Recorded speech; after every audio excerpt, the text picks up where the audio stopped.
What if I told you that England's most powerful queen, the legendary Virgin Queen Elizabeth, carried a secret so disturbing that it was buried twice?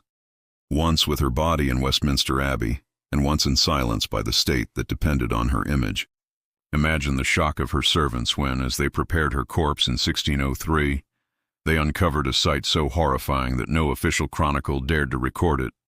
Behind the dazzling jewels and the white mask of makeup, Elizabeth's body was ravaged by poison, disease, and possibly something even darker. Tonight we will peel back the veil of 4 centuries of silence to explore the Virgin Queen's darkest secret. But first, let me ask you a question. Elizabeth is remembered as the Virgin Queen. Do you believe that was truly her choice? Was it a political strategy to remain unwed? Or was it her biology, her failing body, that left her with no other option? Keep your answer in mind, because by the end of this journey, you may find yourself doubting everything you thought you knew about her. Elizabeth Tudor was born in 1533, the daughter of King Henry VIII and his second wife, Anne Boleyn. Her mother was executed when Elizabeth was not yet 3 years old, and her childhood was filled with danger and uncertainty. At various points, she was declared illegitimate, shuffled between households, and used as a pawn in the violent politics of the Tudor court. Yet, by sheer resilience and intelligence, she survived. When she was 25, after the death of her half-sister Mary I in 1558, Elizabeth ascended the throne of England. Against all odds, she would reign for 45 years, one of the longest and most iconic monarchies in English history. Her reign was one of triumph. She navigated the deadly waters of religion, balancing Protestant reform with Catholic opposition. She faced down the might of Catholic Spain and the Spanish Armada in 1588, emerging victorious and cementing England's rise as a world power. She mastered the art of image-making, presenting herself as Gloriana, a goddess-like virgin queen whose body belonged not to any man but to England itself. In portraits, she appeared ageless, flawless, a vision of eternal purity, her skin white as porcelain, her gowns shimmering with pearls and rubies, symbols of untouched chastity. She refused to marry, turning down kings, princes, and suitors from across Europe. Poets praised her, courtiers worshipped her, and common folk revered her as a semi-divine being. But the truth behind this carefully crafted image was far more disturbing. For decades, Elizabeth had hidden the reality of her failing body. She had spent years masking her declining health with layers of white powder, perfumes, and heavy gowns. And when she died in March 1603, those closest to her discovered a secret they could never speak aloud. In her final months, Elizabeth's behavior became increasingly strange. Witnesses wrote that she often stood motionless for hours, her eyes fixed on nothing, her lips muttering strange phrases in Latin. She refused to sleep in bed, fearing that if she lay down, death would come for her. Instead, she remained upright, supported by pillows, pacing or collapsing in exhaustion on the floor. Her skin had grown gray, her lips cracked and bleeding, her body frail and bent beneath the crushing weight of age. Yet she still demanded her face be painted white, her gowns tightly fastened, her jewels displayed. She recoiled from mirrors, unable to look at the reflection of the woman she had become. On the 24th of March, 1603, Elizabeth died at Richmond Palace at the age of 69, a remarkable age in the Tudor world. But her death was far from peaceful. Officially, there was no autopsy. Monarchs were not dissected like ordinary mortals, but privately her body had to be washed, dressed, and prepared for burial. And what her attendants uncovered as they loosened the corset and unpinned the layers of fabric was horrifying. The moment her gown was removed, a stench filled the room. Underneath the silks and perfumes, her skin was blistered, scarred, and spotted with black and green patches. The pale porcelain mask of her face, so carefully crafted with cosmetics, began to peel away. Underneath, her skin was raw, ulcerated, and eaten away by years of corrosive paint. For decades, Elizabeth had used a cosmetic called ceruse, a mixture of white lead and vinegar. It gave her the ghostly pale look that became her signature. But it was poison. Slowly, year after year, the lead seeped into her bloodstream, destroying her skin, corroding her organs, and attacking her brain. Modern medicine tells us that chronic lead poisoning causes tremors, migraines, kidney and liver damage, hallucinations, and madness. And indeed, Elizabeth suffered all these symptoms. She complained of splitting headaches. Her hands shook as she grew older. Her behavior in her final years was erratic, her memory faltering, her mood unstable.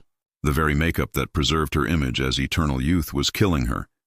She was slowly poisoned by vanity, by the mask she wore for her people. But the horror did not stop at her face. When her corset was removed, attendants saw that her body was unnaturally thin, her spine curved, her ribs crushed inward. Decades of wearing stiff corsets had forced her body into an unnatural shape. Muscles had wasted away, bones were deformed, and her posture had become permanently bent. Near her left breast, they found a swollen, ulcerated mass, possibly a tumor or an untreated abscess, hidden beneath bandages she had worn for years. Her abdomen was distended, but her womb, when examined by the physician, was described as dry, shriveled, like parchment. This detail shocked even her closest attendants. To them, it confirmed what the world believed, that Elizabeth had never known a man. She truly was the Virgin Queen. But modern analysis suggests something more complex. A collapsed uterus may indicate premature ovarian failure, hormonal disorders, or even intersex characteristics. In other words, Elizabeth's refusal to marry may not have been simply political genius but biological necessity. Her body itself may have denied her motherhood. It was perhaps this reality that gave rise to one of the most bizarre legends in English folklore, the Bisley Boy theory. In the village of Bisley, Gloucestershire, a story persisted for centuries that the real Princess Elizabeth died as a child. To avoid Henry VIII's wrath, her caretakers substituted a local boy in her place. This boy, the story goes, grew up to become Elizabeth I. After her death, such whispers returned. Some said her limbs were too long and angular for a woman, her hips were narrow, her shoulders broad, her jaws square. In portraits, she was often painted with flat chests and masculine features. Was she hiding something beneath her gowns? Was the Virgin Queen's virginity not only symbolic but literal, because she could never have been a wife or mother at all? Most historians dismiss the Bisley Boy theory as nonsense, a conspiracy invented long after her death. But the secrecy surrounding her body, the silence of her attendants, and the refusal of any modern exhumation of her tomb continue to fuel speculation. Because one thing is certain, her body was not allowed to speak. It was locked away, sealed in lead, buried under layers of myth. Why? Because Elizabeth's body was never simply her own.